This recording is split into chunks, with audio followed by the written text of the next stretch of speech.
ओम श्री गणेशाय नमः। ओम श्री परमात्मने नमः। सभी गीता प्रेमी साधकों को सादर प्रणाम के साथ जय श्री कृष्ण। अध्याय 9 श्लोक क्रमांक 6। अब भगवान पीछे के 2 श्लोकों में कही हुई बातों को दृष्टांत द्वारा स्पष्ट करते हैं। श्लोक क्रमांक 6। भगवान उवाच यथाकाशस्थितो नित्यं वायुः सर्वत्र गो महान् तथा सर्वाणि भूतानि मत्स्थानीत्युपधारय। अर्थात भगवान बोले, जैसे सब जगह विचरने वाली महान वायु नित्य ही आकाश में स्थिर रहती है, ऐसे ही संपूर्ण प्राणी मुझ में ही स्थित रहते हैं, ऐसा तुम मान लो।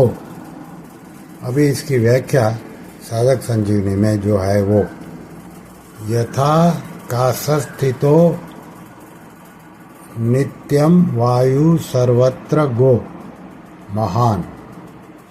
जैसे सब जगह विचरने वाली महान वायु ही आकाश में स्थित रहती है, अर्थात वह कहीं निस्पंद रूप से रहती है, कहीं सामान्य रूप से क्रियाशील रहती है, कहीं बड़े वेग से चलती है आदि। पर किसी भी रूप से चलने वाली वायु आकाश से अलग नहीं हो सकती। वह वायु कहीं रुक हुई मालूम पड़ेगी और कहीं चलती हुई मालूम होगी, तो भी वह आकाश में रहेगी, चाहे रुकी या चली रहेगी तो आकाश में ही। ऐसे ही तीनों लोकों और 14 भुवन में से घूमने वाले सावर जंगम संपूर्ण प्राणी मेरे में ही स्थित रहते हैं, तथा सर्वाणि भूतानि मत्स्थानि। भगवान 4 श्लोक से 6 श्लोक तक 3 बार मत्स्थानि शब्द का प्रयोग किया है। इसका तात्पर्य यह हुआ कि ये संपूर्ण प्राणी मेरे में ही स्थित हैं, मेरे को छोड़कर ये कहीं जा सकते ही नहीं। ये प्राणी प्रकृति और प्रकृति के कार्य शरीर आदि के साथ कितना ही घनिष्ठ संबंध मान ले, तो भी वे प्रकृति और उसके कार्य से एक हो सकते ही नहीं, और अपने को मेरे से कितना ही अलग मान ले, तो भी वे मेरे से अलग हो सकते ही नहीं। वायु को आकाश में नित्य स्थित बताने का तात्पर्य यह है कि वायु आकाश से कभी अलग हो ही नहीं सकती। वायु में यह किंचित मात्र भी शक्ति नहीं है कि वह आकाश से अलग हो जाए, क्योंकि आकाश के साथ उसका नित्य निरंतर घनिष्ठ संबंध अर्थात अभिन्नता है। वायु आकाश का कार्य है और कार्य की कारण के साथ अभिन्नता होती है। कार्य केवल कार्य की दृष्टि से देखने पर कारण से भिन्न देखता है, परंतु कारण से कार्य की अलग सत्ता नहीं होती। जिस समय कार्य कारण में लीन रहता है, उस समय कार्य कारण में प्रागभाव रूप से अर्थात अप्रकट रूप से रहता है।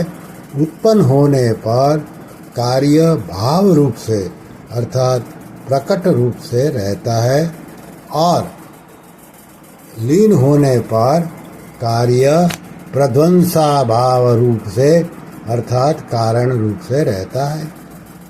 कार्य का प्रध्वंसा भाव नित्य रहता है, उसका कभी अभाव नहीं होता, क्योंकि वह कारण रूप ही हो जाता है।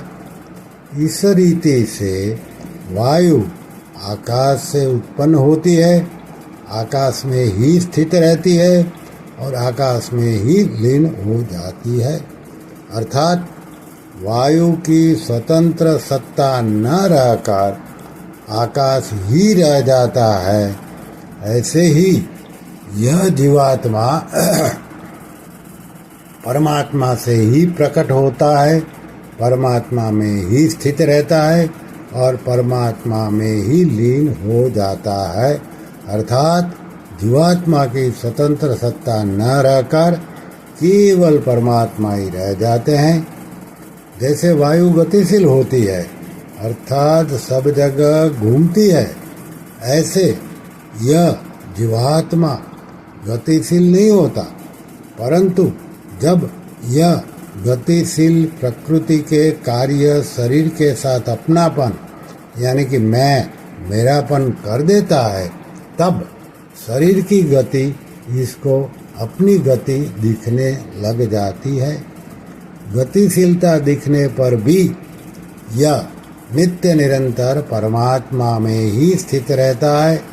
इसलिए दूसरे अध्याय के 24वें श्लोक में भगवान ने जीवात्मा को नित्य, सर्वगत, अचल, स्थाणु और सनातन बताया है।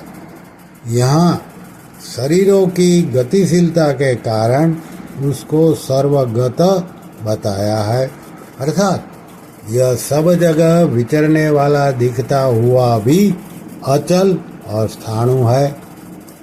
यह स्थिर स्वभाव वाला है, इसमें हिलने डुलने की क्रिया नहीं है। इसलिए भगवान यहाँ कह रहे हैं कि सब प्राणी अटल रूप से नित्य निरंतर मेरे में ही स्थित हैं। तात्पर्य हुआ कि 3 लोक और 14 भुवनों में घूमने वाले जीवों की परमात्मा से भिन्न किंचित मात्र भी स्वतंत्र सत्ता नहीं है और हो सकती भी नहीं।